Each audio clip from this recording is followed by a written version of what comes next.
सो hi everyone, आज का class हमारा क्रिमिनल लॉ और ये केवल पार्ट वन है हमारा। इस बेसिक बेसिक चीजें आज जानेंगे, डिफिनेशन मीनिंग्स क्या होती है, बाकी जो एक्चुअल में जो चीजें होती है, कैसे कैसे क्या होता है, क्राइम वगैरह कैसे होता है, दो लोग चार लोग पांच लोग मिलकर के करते हैं तो क्या होता है। तो ये सारी चीजें हम नेक्स्ट क्लास में समझेंगे। इसका एक और क्लास होगा, वो कल ही ले लेंगे। और आज हम बस बेसिक बेसिक चीजें जानेंगे। सबसे पहले आप ये देख लो, और अगर आपको बीच में कहीं पे भी डाउट है तो फिर आप वहीं पे पूछ लेना, या तो चैट बॉक्स में लिख देना या फिर अनम्यूट करके पूछ लेना। अब हमारा क्रिमिनल लॉ में क्या है। यहाँ पे आपके लिए जब आप पीडीएफ को रीड करोगे तो आपके लिए यहाँ पे सिंपल सा मीनिंग जो यूज होता है उस तरह मैं बना करके ला दिया हूँ, ताकि आप पीडीएफ पढ़ो तो आराम से समझ भी सको। इंग्लिश ज़्यादा आपको भारी ना लगे। वैसे भारी तो लगना नहीं चाहिए क्योंकि इतने सिंपल लैंग्वेजेस में आपको बताए जा रहे हैं। अब क्या है यहाँ पे, क्रिमिनल लॉ का सीधा सीधा मतलब क्या होता है वो देखो। Criminal law deals with offences and punishments. हमें ज्यादा लंबा डिफिनेशन पढ़ने की जरूरत है नहीं।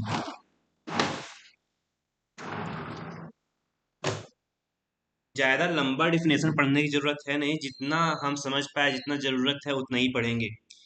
ऑफेंसेस होंगे तो पनिशमेंट मिलेगा, अपराध होगा तो उसकी सजा दी जाएगी।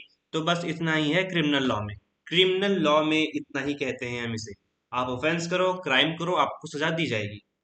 अब एग्जाम्पल के तौर पे समझे तो देखो, ए ने बी का मोबाइल चुरा लिया। ये सिर्फ बी का पर्सनल लॉस नहीं है, बल्कि सोसाइटी की लॉ और ऑर्डर को भी अफेक्ट करता है। जैसे कि आप लोगों ने देखा होगा, कोई कोई केसेस में मीन्स अगर सिविल केस है, एक सिविल और एक क्रिमिनल होता है, उसके बारे में आगे डिफरेंस समझ लेंगे। लेकिन सिविल में आप देखोगे तो केवल पर्सन टू पर्सन ही होगा। लेकिन आप जैसे ही बड़े बड़े केसेस में जाते हो, या तो बैंक रोबरी हो गया, या फिर जो रेप केसेस होते हैं, ये सब केसेस में, मर्डर वाले केसेस में पूरे लॉ एंड ऑर्डर को इफेक्ट पड़ता है। इसीलिए जिसके साथ होता है उसके नाम के साथ पूरे का पूरा यहाँ पे स्टेट का नाम जुड़ता है। आप लोगों ने केस देखा होगा, Keshavananda Bharati case versus state of Kerala. तो फिर आप यहाँ देख रहे हो एक केशवानंद भारती, उसके साथ क्या जुड़ा, वर्सेस पूरा स्टेट का स्टेट। हालांकि पूरा स्टेट तो उस क्राइम में था नहीं, लेकिन यहाँ पे क्या जुड़ा, पूरा स्टेट ऑफ केरला। ठीक है। अब ये हो गया हमारा क्रिमिनल लॉ का बेसिक डिफिनेशन। अब समझ लेते हैं, थोड़ा सा देख लेते हैं सिविल लॉ और क्रिमिनल लॉ में अंतर क्या है। जैसा कि पहले भी आपको बताया हूँ कि जो टॉर्ट लॉ में छोटे मोटे जो झगड़े होते हैं घर के, अड़ोस पड़ोस के, वो हमारा सिविल लॉ में आता है। यहाँ पे आप देखो, यहाँ पे स्क्रीन सभी को दिख रही होगी, यहाँ पे जूम थोड़ा सा मैं कर देता हूँ हालांकि। ठीक है, अगर स्क्रीन नहीं दिख रहा होगा तो फिर थोड़ा और जूम कर दूंगा, अगर ठीक है तो फिर क्लियर है। अब यहाँ पे आप देखो एक चीज, यहाँ पे तो ये बेसिक चीजें सिविल लॉ और क्रिमिनल लॉ, ये दोनों में डिफरेंस क्या है ये यहाँ पे आपको बताया जा रहा है। पर्पस क्या होता है सिविल लॉ का, डिस्प्यूट को, छोटे मोटे झगड़े को सॉल्व करना। और यहाँ पे क्रिमिनल लॉ में जो क्राइम करता है उसको सजा देना। पार्टीज कौन सी होती है, इंडिविजुअल इंडिविजुअल। यानी कि जैसे कि यहाँ पे सिविल लॉ में किसी से झगड़ा होता है अड़ोस पड़ोस में, तो फिर मान लो राम और श्याम, तो फिर यहाँ पे होगा राम वर्सेस श्याम। ठीक है। वहीं पे अगर क्रिमिनल लॉ में कुछ होता है तो फिर यहाँ पे सीधा स्टेट के साथ हो जाता है। और एक्यूज्ड कौन होता है, एक्यूज्ड किसे कहते हैं, ये आप पहली बार सुन रहे होगे अगर आप क्रिमिनल लॉ पहली बार पढ़ रहे हो तो। एक्यूज्ड हम उसे कहते हैं जिसके साथ क्राइम हुआ रहता है। नो सॉरी, जो क्राइम करता है उसे हम एक्यूज्ड कहते हैं। जो क्राइम करता है उसे हम एक्यूज्ड कहते हैं, और जिसके साथ होता है उसे हम विक्टिम कहते हैं। अब यहाँ पे इंपॉर्टेंट डिफिनेशंस में हम एक्यूज्ड को भी देख लेंगे आगे। अब यहाँ पे बस आपको इतना समझना है, क्रिमिनल लॉ में सीधा स्टेट के साथ जुड़ जाता है कोई भी मैटर, क्योंकि क्राइम का वर्ड दिया गया है, मतलब वो अपने आप में बहुत बड़ा क्राइम है। अब यहाँ पे क्या होता है, पनिशमेंट के तौर पे यहाँ पे कॉम्पनसेशन हमने पढ़ा था, कॉम्पनसेशन और डैमेजेस टॉर्ट लॉ के क्लास में। आपने वीडियोस में देखा होगा कॉम्पनसेशन डैमेजेस में, वहां पे बोल रहा था। तो फिर वो सब जो मैटर्स होते हैं वो सिविल मैटर्स होते हैं। तो यहाँ पे कंपनसेशन छोटे मोटे अमाउंट दे करके, 1000 5000 10,000 के अमाउंट दे करके यहाँ पे मैटर को सॉल्व कर लिया जाता है। वहीं पे क्रिमिनल लॉ में अगर कोई क्राइम होता है तो फाइन हेवी अमाउंट में, 5 लाख 10 लाख, फिर इम्प्रिजमेंट यानी कि आपको जेल होती है, और अगर ज्यादा हीनियस मतलब ज्यादा सीरियस क्राइम होता है तो फिर आपको डेथ का भी यहाँ पे पेनल्टी यानी कि डेथ सेंटेंस में यहाँ पे घोषित कर दिया जाता है। तो ये है हमारा बेसिक बेसिक चीजें क्रिमिनल लॉ और सिविल लॉ में। यहाँ पे आप देख सकते हो एग्जाम्पल में मैंने क्या दिया है क्रिमिनल लॉ और सिविल लॉ में। प्रॉपर्टी डिस्प्यूट, प्रॉपर्टी डिस्प्यूट हमारा किसमें है, सिविल लॉ में। और क्रिमिनल लॉ में क्या है, मर्डर, सीधा मर्डर। क्राइम छोटे मोटे भी होते हैं लेकिन हम यहाँ पे मर्डर को लेकर के चल रहे हैं क्योंकि क्रिमिनल लॉ में सबसे ज्यादा जो हैवी वेटेज रखता है वो मर्डर है। अब जनरली यहाँ पे क्या है, एफआईआर सिविल लॉ में मतलब ना के बराबर होता है और क्रिमिनल लॉ में होना ही होना है। बिना एफआईआर का ये कुछ होगा ही नहीं। अब कॉग्निजेबल क्या होता है इसका मतलब आगे देख लेंगे। यही सब वर्ड्स को जो आज क्रिमिनल लॉ में लीगल वर्ड्स है उसे ही आज हम समझने वाले हैं। अब हमारे पास क्या है, सिविल और क्रिमिनल को अगर आप एक एग्जांपल से समझो तो देखो, राहुल ने अमन से 50,000 उधार लिए और वापस नहीं किए। ये तो बस क्या बात हुई, मतलब ये पैसों का लेन देन है, छोटी मोटी बात है, तो ये हो जाएगा सिविल में आ जाएगा। तो ये सिविल मैटर है, कोर्ट पैसा वापस करने का ऑर्डर दे सकती है, बस इतना ही। अब वहीं आप क्रिमिनल लॉ का देखो, राहुल ने अमन को जान से मार दिया, अब यहाँ पे मर्डर हो गया तो ये क्या हो गया, क्रिमिनल मैटर खुद में ये है। अब यहाँ पे क्या है, ये क्रिमिनल मैटर खुद में है। राहुल ने अमन को जान से मार दिया, ये क्रिमिनल मैटर है। स्टेट राहुल के खिलाफ केस करेगी अगर जान से मार देता है। अब मान लो राहुल ने अमन को मार दिया, अब राहुल ने अमन को मारा तो राहुल अगर केस तो खुद के खिलाफ करेगा नहीं। अब अमन के पेरेंट्स अगर होंगे तो इसके खिलाफ केस करेंगे या नहीं करेंगे उनके ऊपर डिपेंड है। लेकिन जहां पे मर्डर हो गया, अगर इसके पेरेंट्स नहीं केस करते हैं, रिलेटिव केस नहीं करते हैं, तो फिर यहाँ पे जो स्टेट होता है वो राहुल के खिलाफ केस करेगा, इसलिए स्टेट वर्सेस यहाँ पे राहुल हो जाएगा। वही मैंने यहाँ पे आपको एग्जांपल दिया है एक, जो हमारा केस फेमस केस है, आप इसे बाद में पढ़ोगे, अभी जरूरत है नहीं इसका। Keshavananda Bharati versus state of Kerala. यहाँ पे बस मैंने आपको ये दर्शाने के लिए एग्जांपल दिया है कि स्टेट से कैसे आप स्टेट यहाँ पे जो लिखा हुआ है ये सीधा ऐसे केसेस में सीधा स्टेट के पास जाता है। यहाँ इंडिविजुअल यानी केशवानंद भारती वर्सेस राहुल वर्सेस अमन नहीं होगा, सीधा स्टेट होगा अगर क्राइम बड़ा हो तो। यहाँ तक सिविल और क्रिमिनल में समझ में आ गया होगा। एफआईआर सिविल में नहीं होता है, अगर वैसा रहा सीन तो फिर हो सकता है, लेकिन maximum cases, maximum to maximum अधिक से अधिक केसेस में एफआईआर नहीं होता है। और वहीं क्रिमिनल में होता है। क्रिमिनल में एफआईआर जब तक नहीं होगा तब तक केस आगे बढ़ेगा ही नहीं। ये हो गया आपका सिविल और क्रिमिनल में डिफरेंस। किसी को यहाँ तक कोई भी डाउट नहीं होना चाहिए, अगर है तो फिर आप पूछ लीजिएगा। अब यहाँ पे सिंपल सी बात, क्राइम क्राइम क्राइम हम लोग तब से पढ़ रहे हैं 10 मिनट से। अब यहाँ पे क्राइम मीन्स होता क्या है, आप यहाँ पे इलीगल एक्ट करो, उसके बाद आपको पनिशमेंट दी जाएगी, बस इसे ही हम कहते हैं क्राइम, बिल्कुल सिंपल सी डिफिनेशन में। Crime is act forbidden by law, punishment ये वही चीज है जो अभी ऊपर बताया हमने। क्राइम वह कार्य है जो कानून के विरुद्ध और उसके जिसके लिए सजा दी जा सके, बस वही जो मैंने ऊपर पढ़ाया अभी आपको, अपराध करो उसकी आपको सजा दी जाएगी, इसे ही हम कहते हैं क्या, क्राइम। That's it. तो यहाँ तक हो गया हमारा क्राइम किसे कहते हैं ये। अब मेजर क्राइम के यहाँ पे एग्जांपल्स आप देख सकते हो क्या क्या है, मर्डर, थेफ्ट, थेफ्ट मीन्स चोरी, सबने पढ़ा ही होगा। रोबरी मीन्स आप वही समझो एक तरीके से। किडनैपिंग मीन्स जानती ही होगी किडनैपिंग कितना कुछ चला है। चीटिंग, ये सारी चीजें डिफिनेशन डिटेल में हम पढ़ने वाले हैं, लेकिन इससे पहले कुछ इंपॉर्टेंट टर्म्स जो होंगे उससे जान लेंगे हम। एलिमेंट्स ऑफ क्राइम, अगर कोई व्यक्ति क्राइम कर रहा है तो उस क्राइम उसे कब माना जाएगा, तो क्राइम तब माना जाएगा जब ये चार कंडीशंस फुलफिलमेंट होगी। अब यहाँ पे एक एग्जांपल से समझ लेते हैं सिंपल सा। मान लेते हैं हर्ष है। अब हर्ष एक, ठीक है, ह्यूमन बीइंग है, यहाँ पे पहला कंडीशन फुलफिलमेंट हो गई। अब हर्ष का दिमाग में आता है, मन में आता है कि यहाँ पे मीन्स सुरेंद्र जो है इससे अधिक नंबर ला रहा है। अब हर्ष चाहता है नहीं ये हमसे आगे कैसे बढ़ जाएगा, तो फिर हर्ष सोचता है कि इसको तो ये जो जिस हाथ से लिखता है उसका हाथ ही काट दिया जाए। अब यहाँ पे क्या होता है, हर्ष अभी तक बस सोचा है तो उसे हम कहेंगे गिल्टी माइंड, यानी कि वो माइंड में सोचा है, अभी तक वो सोच के ही रखा है, अभी तक काम नहीं किया है। तो यहाँ तक अभी सेकेंड तक ही हुआ है, अभी तक यहाँ पे क्राइम हुआ है नहीं। तो हर्ष यहाँ तक सोच लिया, ठीक है भाई, इसका माइंड में तो आ गया, इसका इंटेंशन जो है वो तो खराब है।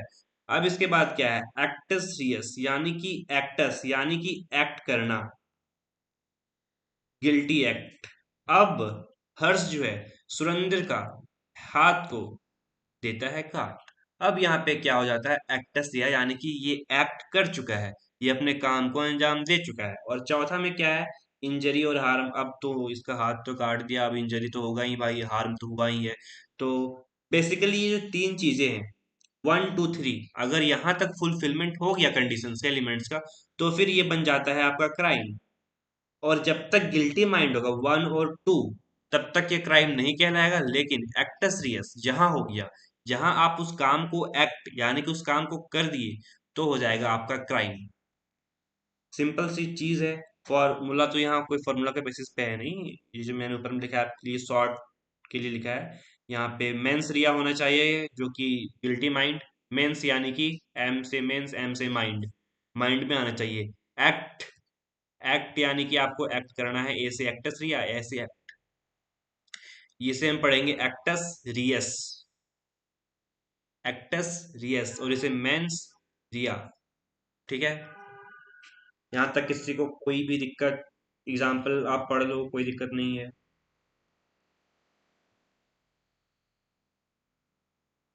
ओके, अब हम आगे चलते हैं। मेंस रिया और एक्टस रिया, ये तो बस डिफरेंस है दोनों में, ये आप ही पढ़ लो। गिल्टी माइंड है, गिल्टी एक्ट है। इंटेंशन होना चाहिए मेंस रिया में, यानी कि केवल सोचा है अभी तक, और जब काम कर दिया तो फिर हो जाएगा acts Reis. Mental element, mental यानी कि ब्रेन, ब्रेन में जो सोचा वही, और फिजिकल एलिमेंट हाथ उठा दिया मतलब एक्टस रियस। सिंपल सा डिफरेंस यहाँ पे था। इंपॉर्टेंट टर्म्स, आज का हमारा बेसिक चीज यही रहेगा।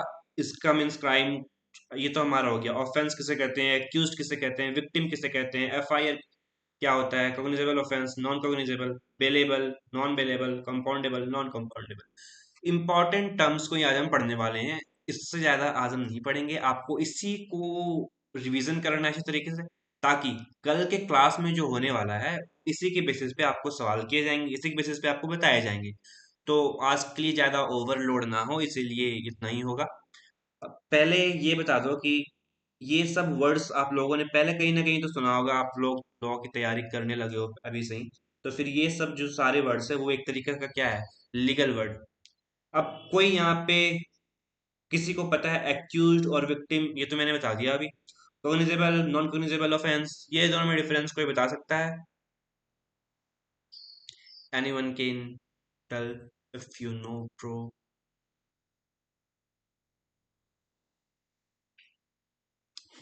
ठीक है, हम देख लेते हैं लाइन वाइज सारी चीजों को पढ़ लेते हैं। अब यहाँ पे क्या है, सबसे पहला हमारा क्राइम है नंबर 1 पे। अब क्राइम होता क्या है, इसके बारे में तो हमने पढ़ लिया, इसको पढ़ने की जरूरत है नहीं। क्राइम क्या मीन्स, ऑमिशन, सजा दी गई हो, वही लॉ यहाँ पे। और पनिशेबल, कानून के विरुद्ध जाना आपको पनिश किया जाएगा, लॉ एंड ऑर्डर को भंग करना आपको पनिश किया जाएगा, कुछ भी ऐसा काम करना जो अपराध हो अपने आप में, उसे क्या किया जाएगा, पनिश। इसे ही हम कहते हैं क्राइम। बार बार मैं इस चीज को दोहरा रहा हूं क्योंकि ये अपने आप में इंपॉर्टेंट रोल प्ले करेगा। अब हमारे पास पहला तो हो गया क्राइम, पहला हमारा हो गया क्राइम कंप्लीट। अब हमारे पास क्या है, ऑफेंस। नंबर 2 पे ऑफेंस। ऑफेंस क्या होता है, सिंपल सी बात, ऑफेंस का मतलब है कोई भी ऐसा काम करना जिसे कानून ने पनिशेबल बनाया हो, जिसे कानून ने पनिशेबल बनाया हो। ऑफेंस आप यहाँ पे देख सकते हो, एक क्राइम का ही दूसरा वर्ड है, यानी कि जनरल वर्ड जो सब लोग यूज करते हैं, सब लोग, कि इसने क्राइम कर दिया, उसने क्राइम कर दिया। आप रील्स में, इंस्टा में, शॉर्ट्स में देखते होगे कि ये क्राइम हो गया, यहाँ पे ये हो गया, वो हो गया। लेकिन आप अधिकतर लोगों से ये नहीं सुनते हो कि इसने ये ऑफेंस कर दिया, उसने ये ऑफेंस कर दिया। और ये वर्ड जो केवल आप सुनोगे वो सुनोगे कोर्ट रूम में, क्योंकि ये पूरी तरीके से लीगल वर्ड है। आप इसे भी यूज कर सकते हो कोर्ट रूम में क्राइम को, लेकिन जो लीगल वर्ड है वो है हमारा ऑफेंस। इसलिए क्राइम की जगह पे जो एडवोकेट्स, लॉयर्स, जज होते हैं वो ऑफेंस को यूज करते हैं। तो बस ऑफेंस भी सेम थिंग है जैसा क्राइम है, बस ये दोनों वर्ड्स में डिफरेंस है। ऑफेंस हमारा लीगल वर्ड है। क्वेश्चन में आपका ये भी आ सकता है, what is the legal word in the following options. तो आपके पास ए, बी, सी, डी ऑप्शंस दिए जाएंगे, उसमें आपको बताना होगा कि कौन सा वर्ड लीगल वर्ड है, कौन सा वर्ड जनरल वर्ड है। ऑफेंस में भी कोई दिक्कत नहीं होगा, बिल्कुल क्राइम की सही सेम है। अब हमारे पास क्या है, एक्यूज्ड और विक्टिम। स्क्रीन सभी को विजिबल है कि मुझे यहाँ थोड़ा लेट से विजिबल हो रहा है, इसीलिए मैं आप लोगों से पूछ लूं। ठीक है, तो एक्यूज्ड और विक्टिम में डिफरेंस क्या है। ये जितने भी वर्ड्स है सारे के सारे लीगल वर्ड्स हैं। अब एक्यूज्ड का क्या कहना है, आप देखो, accused is a person against whom an allegations of committing an offence has been made. यहाँ पे क्या बोला है, एक्यूज्ड उसे कहते हैं हम जिसके ऊपर क्राइम का आरोप लगाया गया। अभी तक ये यहाँ पे नहीं बोला गया है कि वो क्राइम किया ही है। यहाँ पे हम अभी बस इसे एक्यूज्ड बोलेंगे। एक्यूज्ड यानी कि जिसके ऊपर क्राइम का आरोप लगा हुआ है, ये अभी तक दोषी नहीं माना गया है, इसे अभी तक पनिश नहीं किया जाएगा। बस ये एक्यूज्ड है यानी कि इस पे आरोप लगा हुआ है। समझ में आया। अभी तक इसे सजा नहीं मिलेगी, एक्यूज्ड को सजा नहीं मिलती है, इतना ध्यान रखो। जब सजा गारंटेड यानी कि सजा मिलने वाली होती है, फिर वो एक्यूज्ड से कुछ और बन जाता है। जब तक सजा नहीं मिली तब तक एक्यूज्ड कहलाएगा, यानी कि उस पे बस आरोप लगा है। आई होप क्लियर होगा सभी को। और वहीं विक्टिम किसे कहते हैं हम, जिसका नुकसान हुआ हो या फिर जिसके साथ क्राइम हुआ हो। जिसके साथ क्राइम हुआ हो उसको विक्टिम बोलेंगे, और जिस पे आरोप लगाया हो उसे हम क्या कहेंगे, एक्यूज्ड। ए फॉर आरोप, ए फॉर एक्यूज्ड। ये दो चीजें आपको ध्यान में रखनी है, accused victim, accused victim. Now visible, तो पहले विजिबल नहीं था क्या। ठीक है, अब विजिबल है ना, ओके। तो यहाँ पे समझ में आ गया होगा आपको कि जो जिसके साथ क्राइम हुआ है, जिसके साथ क्राइम हुआ है उसे हम क्या कहेंगे, विक्टिम। और जिस पे आरोप लगा है उसे हम कहेंगे एक्यूज्ड। किसी को भी कोई भी डाउट नहीं हुआ होगा। अब यहाँ पे एग्जांपल के तौर पर समझो, पुलिस ने राहुल को थेफ्ट यानी कि चोरी के केस में अरेस्ट किया। बस अभी अरेस्ट किया है चोरी के केस में, पर अभी तक ये 100% श्योर नहीं हुआ है कि राहुल ने ही चोरी किया है। तो राहुल यहाँ पे क्या हो जाएगा, एक्यूज्ड। आई होप यहाँ तक आपको क्लियर होगा। अब यहाँ से यहाँ पे थोड़ा सा आपके लिए सवाल है, अब समझ लो एक तरीके से। यहाँ पे नैतिक को ये गया है यहाँ पे सीजेपी, कॉकरोच जनता पार्टी के प्रोटेस्ट में। अब कॉकरोच जनता पार्टी के प्रोटेस्ट में गया हुआ है नैतिक। अब यहाँ पे जो पुलिस है, यहाँ पे पुलिस है, तो नैतिक जब लाठीचार्ज कर रही होती है पुलिस, तो नैतिक के सर पे लग जाता है। अब यहाँ पे एक्यूज्ड कौन होगा और विक्टिम कौन होगा, ये आपको बताना है।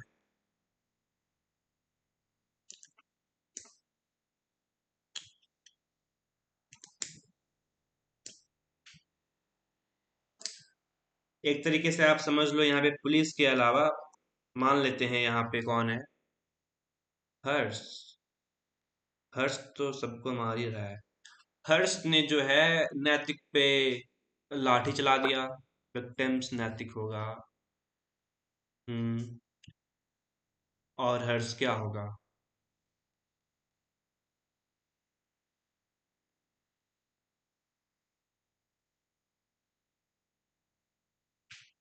एक्यूज्ड हर्ष होगा। बाकी लोगों को समझ में आ रहा है एक्यूज्ड और विक्टिम का डिफरेंस क्या है, या फिर से एक बार बताना पड़ेगा।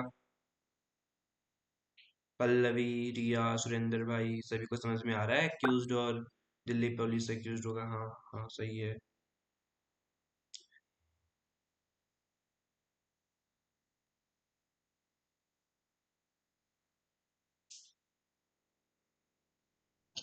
ओके, देखो, यहाँ पे हमने क्या समझा अभी, एक्यूज्ड और विक्टिम के बारे में। अपने आप में पहली बात, एक्यूज्ड जो है ये भी लीगल वर्ड है, और विक्टिम जो है ये भी लीगल वर्ड है, विक्टिम। अब यहाँ पे दोनों में डिफरेंस क्या है ये देखो। अगर मान लेते हैं अमन नाम का एक लड़का है, अब अमन नाम के लड़के के साथ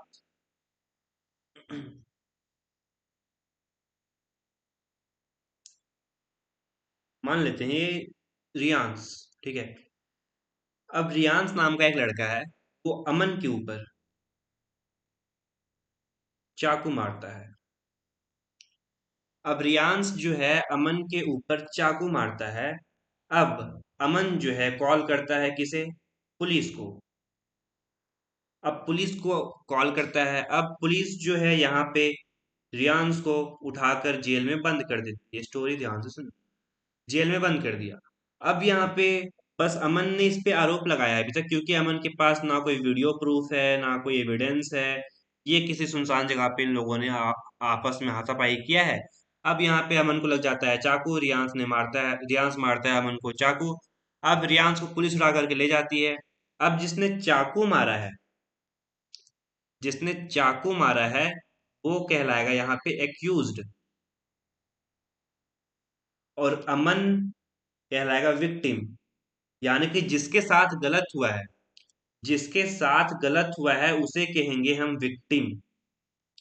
फिर से मैं बोल रहा हूँ, जिसके साथ गलत हुआ है, यहाँ पे अमन के साथ गलत हुआ है, अमन पे अमन के साथ क्राइम हुआ है, तो यहाँ पे अमन कहलाएगा विक्टिम। और रियांस रियांस ने वॉर किया है और अमन ने आरोप लगाया है रियांस पे। मान लेते हैं एक तरीके से रियांस ने चाकू भी अभी तक नहीं चलाया है, अगर चला भी दिया या नहीं भी चलाया हो, लेकिन पुलिस वाले को नहीं पता है कि किसने चलाया है चाकू। तो यहाँ पे आरोप किस पे लगा है, अमन बोल रहा है कि रियांस ने ही मुझ पे चाकू मारा है। तो यहाँ पे आरोप किस पे लग रहा है, रियांस पे। आरोप जिस पे लगेगा वो कहलाएगा एक्यूज्ड। ए फॉर आरोप, ए फॉर एक्यूज्ड, जिस पे आरोप लगा वो एक्यूज्ड, और जो आरोप लगाया जिसके साथ गलत हुआ वो कहलाएगा विक्टिम। एक्यूज्ड और विक्टिम दोनों में डिफरेंस समझ में आया।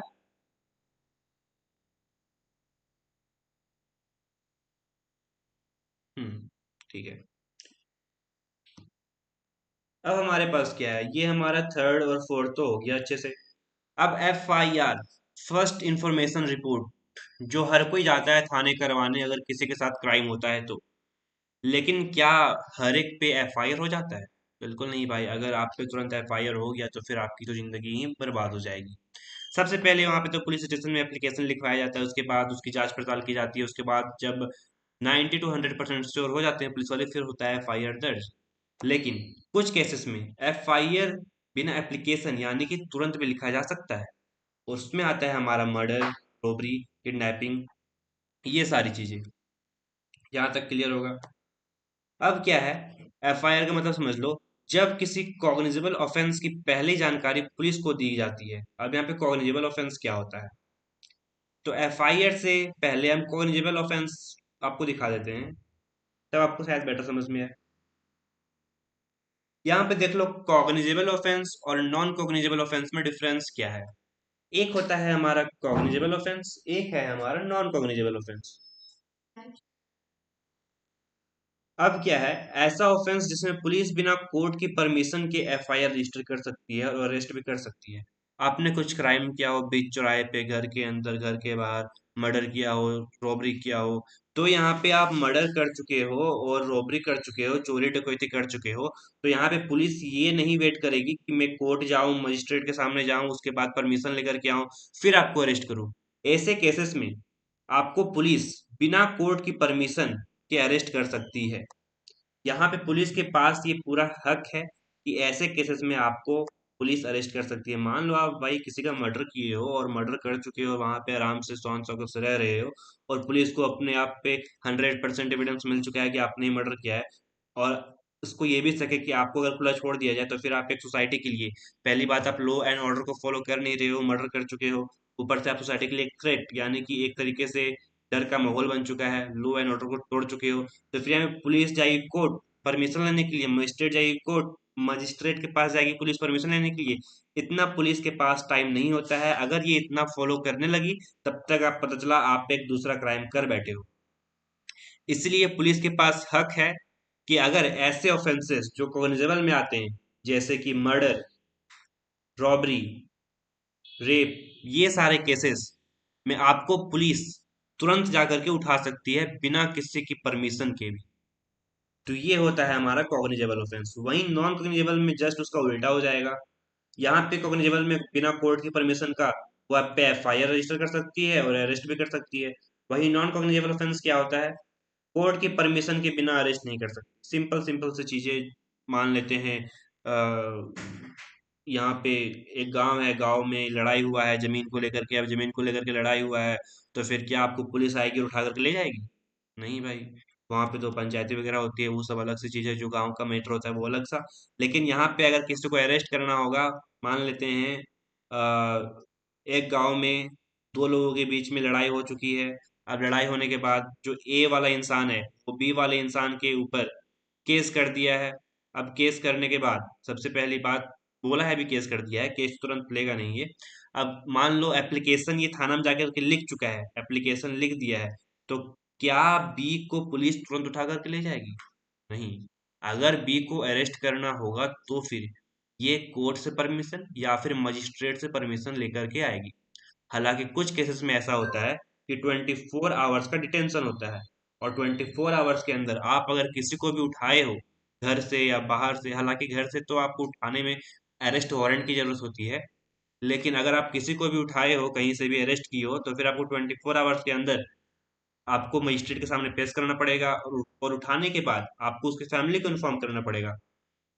हालांकि अगर आप रियल में देखो तो रियल में ऐसी चीजें होता नहीं है। पुलिस किसी को भी उठा लेती है, जाकर के जेल में बंद कर देती है, थाने में रखती है। तो फिर ये एक तरीके से लीगल वाली चीजें हैं, जो कि आम नागरिकों को उतना पता नहीं रहता है, इसीलिए वो फिर पैसे वैसे वकील वगैरह हायर वगैरह करते हैं। लेकिन जिन लोगों को पता है, अब तो इंस्टा में शॉर्ट्स में काफी चलने भी लगा है, लॉ का जानकारी देने भी लगे हैं लोग। तो फिर ये सारी चीजें जो है, जब तक अवेयरनेस नहीं आता है लोगों में, जब तक पुलिस उनके साथ जो गलत होता है गलत होने भी देते हैं लोग। आपने भी देखा होगा काफी सारा वीडियोस में भी पुलिस किसी को भी आ रहा है उठा करके ले जा रहा है, बीच चौराहे पे रोक रहा है। तो ऐसे केसेस, बस कॉग्निजेबल और नॉन कॉग्निजेबल में क्या अंतर है इतना ही समझ लो कि कोर्ट की परमिशन की जरूरत होती है अरेस्ट करने के लिए कॉग्निजेबल में, यानी कि सीरियस ऑफेंस, और नॉन कॉग्निजेबल में नॉन सीरियस।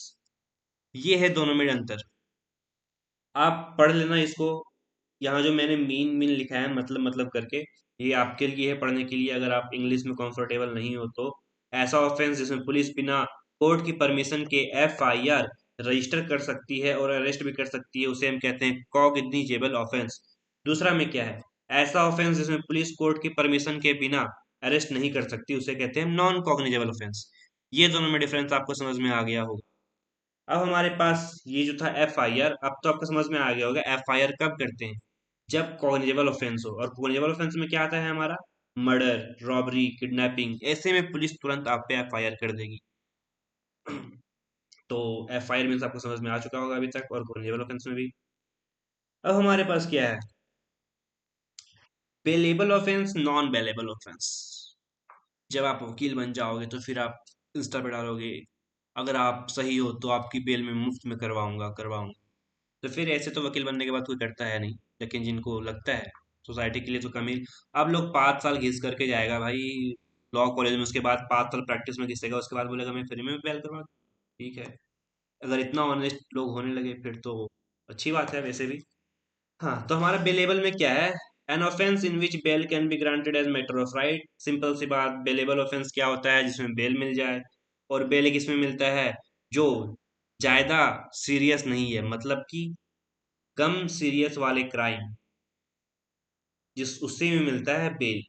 अब वो क्या है? सिंपल हर्ट, माइनर थेफ्ट, यानी कि छोटी मोटी चोरी किया गया हुआ, आप उसमें लोगों को उठा लेते हो, जेल में डाल देते हो, तो फिर उसमें आराम से बेल मिल जाता है। नॉन बेलेबल में क्या है? An offence in which bail is not a matter of right is granted at the description of the court. यहाँ पे बस कोर्ट ही दे सकता है बेल।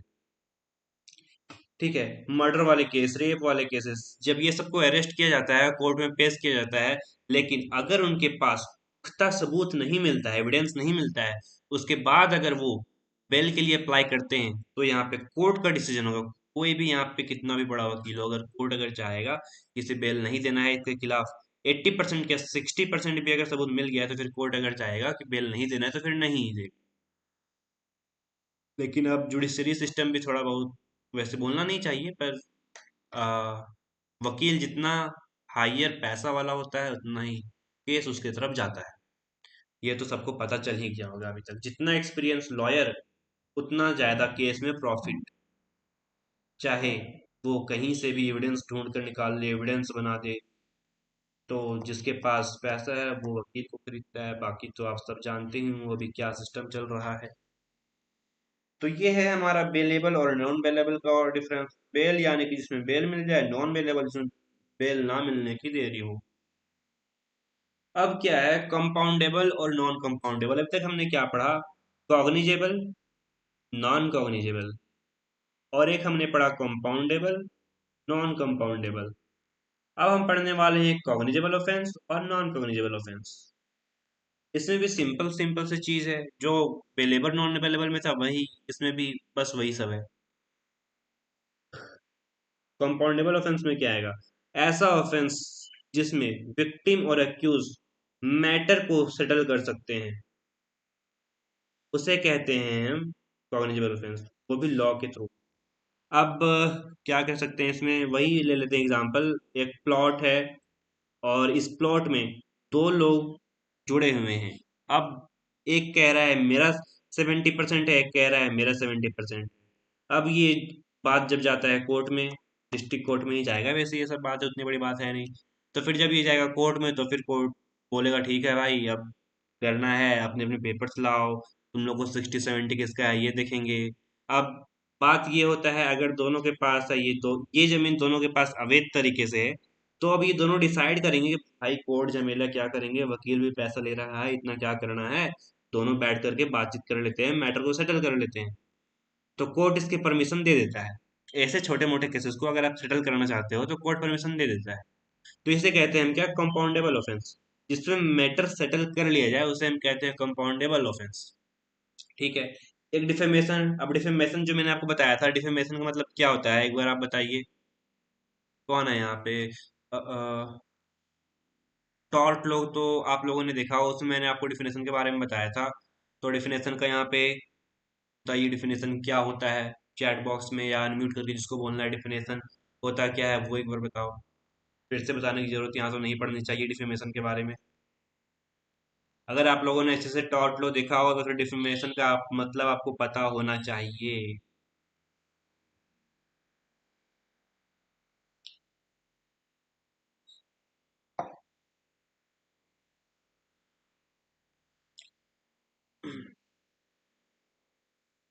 क्या हुआ, अभी तक आंसर्स नहीं आ रहे हैं?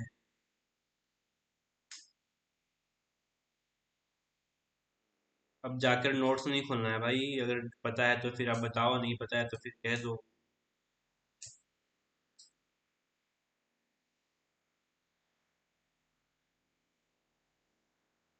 Okay okay. Division is the key. यहाँ पे आपको कंपाउंडेबल ऑफेंस का मतलब समझ में आ गया होगा। डिफेमेशन मतलब क्या होता है? मानहानि। मानहानि। अगर कोई जानबूझकर ऐसे वर्ड्स बोलता है, लिखता है या जेस्चर करता है जिससे किसी व्यक्ति की रिपुटेशन को सोसाइटी के नज़र में गिराया जाए, तो वो डिफेमेशन है। बिल्कुल सही। इतने अच्छे तरीके से बताया गया है आपके चैट बॉक्स में। अगर किसी को भूल गए होंगे कोई, तो आप चैट बॉक्स में एक बार पढ़ लो, बिल्कुल आपको समझ में आ जाएगा कि डिफेमेशन का मतलब क्या होता है। किसी को बदनाम करना एक तरीका सा, किसी को बदनाम करना अपने चलते, किसी को रिपुटेशन को खत्म कर देना, उसको बदनाम पे बदनाम किए जाना ताकि उसके साथ उसका जो प्रॉफिट हो रहा है वो लॉस हो जाए।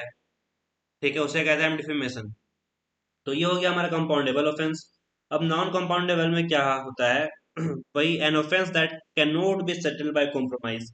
यहाँ पे तो हमने जमीन वाला मैटर को कॉम्प्रोमाइज यानी कि सेटल करके खत्म कर दिया। लेकिन ऐसा ऑफेंस जो कि आप सेटल करना चाहो, बिल्कुल भी नहीं हो। उसे कहते हैं हम नॉन कंपाउंडेबल ऑफेंस। अब आप किसी को, मान लेते हैं मर्डर करके आ जाते हो, रैप तो नहीं कर सकते हैं, रैप रेप रेप जो होता है उस तो नहीं बोल जा सकता है।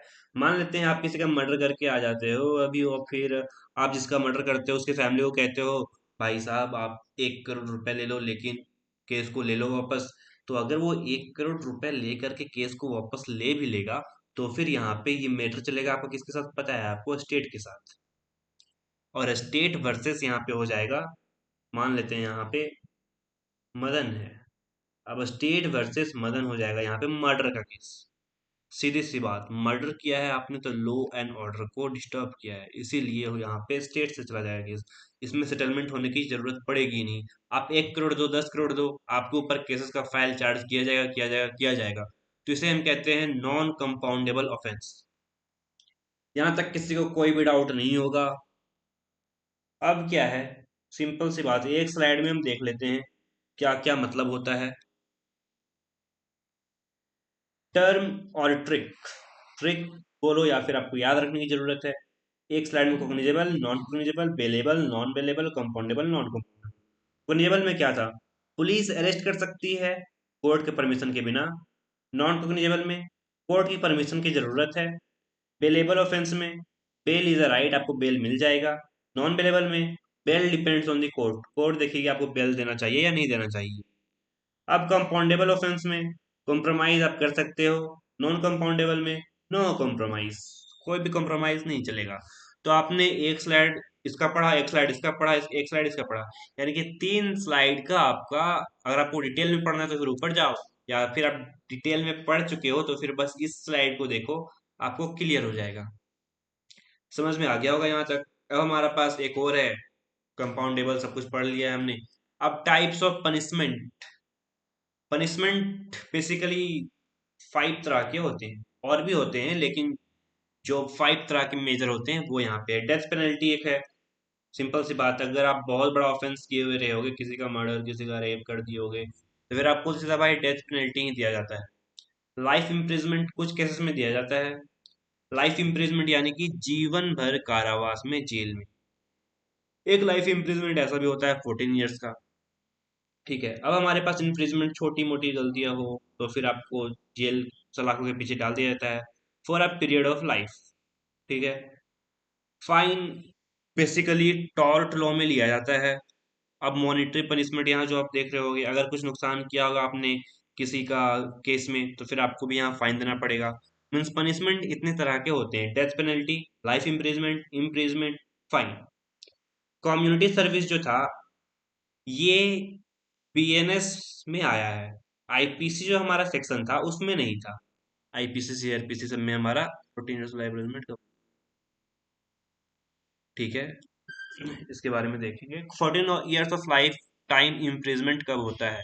देखो भाई, कोई भी केस में लाइफ इम्प्रिजमेंट दिया जाता है तो बेसिकली यही होता है कि 14 ईयर्स का ही होता है। यानी कोई भी केस में आपको 14 ईयर्स के बाद छोड़ दिया जाता है, लोगों को लगता है कि अब तो इसका जीवन एक तरीके से खत्म है, लेकिन उसको देखा जाता है कि वो जेल में कैसा बर्ताव करता है, कैसा क्या रहता है, उसका क्या क्या सीन रहा है जेल में, क्या उस जेल के अंदर उसे क्राइम वगैरह हुआ या ना हुआ है। तो फिर उसके बाद उसको 14 ईयर्स के बाद उसको एक्स्ट्रा पनिशमेंट दी जाती है। नहीं तो जिसको लाइफ टाइम इम्प्रिजमेंट होता है उसको 14 ईयर्स का ही बेसिकली पनिशमेंट दिया जाता है। लाइफ इम्प्रिजमेंट यानी कि 14 ईयर्स, बस। क्वेश्चन में भी की आएगा लाइफ इम्प्रिजमेंट कितने साल की होती है, तो 14 ईयर्स से टिक करना है। अब एक होता है कम्युनिटी सर्विस। कम्युनिटी सर्विस में क्या है, ये सेक्शन जो, ये जो new type of punishment add हुआ है कम्युनिटी सर्विस, ये होता है, पहले आईपीसी में था नहीं, अब आया है बीएनएस में। इसमें क्या होता है, आपको कोई भी काम दे दिया जाएगा। आप अगर किसी के साथ कुछ गलत करते हो, छोटा मोटा क्राइम करते हो, तो आपको बड़े बड़े तो पनिशमेंट दिए जाएंगे नहीं। तो ये एक तरीके से छोटा मोटा पनिशमेंट है, कम्युनिटी सर्विस। आपसे काम करवाया जाएगा जिसके बदले आपको पैसे नहीं दिए जाएंगे, चाहे वो सोसाइटी के लिए अच्छा हो या फिर गवर्नमेंट के लिए अच्छा हो सकता है जो सुबह सुबह कचरे उठाने वाले लोग आते हैं घर के सामने, उसमें आपको लगा दिया जाए कि ये लो भाई आप काम करो इसमें इसमें, लेकिन आपको एक भी पैसा नहीं मिलेगा, क्योंकि एक तरीके से आपके लिए ये क्या है, आपके लिए ये एक पनिशमेंट है। तो इस तरह का कम्युनिटी सर्विस आपका बीएनएस पनिशमेंट में ऐड हुआ है न्यू। तो ये अपने आप में एक इम्पॉर्टेंट रोल हो जाता है लॉ एंट्रेंस के माध्यम से, क्योंकि बीएनएस हमारा न्यू आया है, तो बीएनएस अगर न्यू आया है तो उसमें एक पनिशमेंट ऐड हुआ है, तो वो कौन सा है, कम्युनिटी सर्विस। होप यहाँ तक सभी को क्लियर होगा, किसी को कोई भी डाउट नहीं होगा। अब एक बार सब लोग, अब स्लाइड्स में एक एक बार दिखा देता हूँ सभी को, एक बार आप सब अपने से खुद से एक बार रिवाइज कर लो। फिर अगर किसी में डाउट बचता है, आप सब कुछ पढ़ते जाओ एक एक करके। यहाँ पे एक स्लाइड को 1 मिनट दिया जाएगा। बाकी जिसमें डाउट आए जिस स्लाइड में, वहीं पे आप चैट बॉक्स में लिख देना कि ये टॉपिक समझ में नहीं आया। इरेज कर देता हूँ भाई पहले। बाकी और भी अगर किसी को डाउट हो, बाकी हमारा डिटेल में होगा कल का क्लास।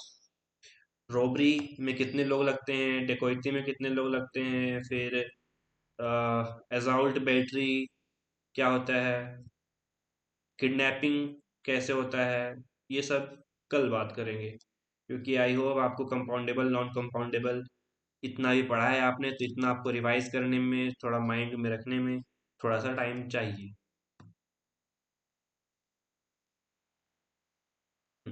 तो ये है हमारा पहला स्लाइड आपके लिए। इसको दिए जाएंगे 30 सेकेंड्स। 30 सेकेंड्स में आप इसको कंप्लीट करो। हालांकि अब रिवीजन चलेगा तो यहाँ पे रिकॉर्डिंग की जरूरत नहीं है।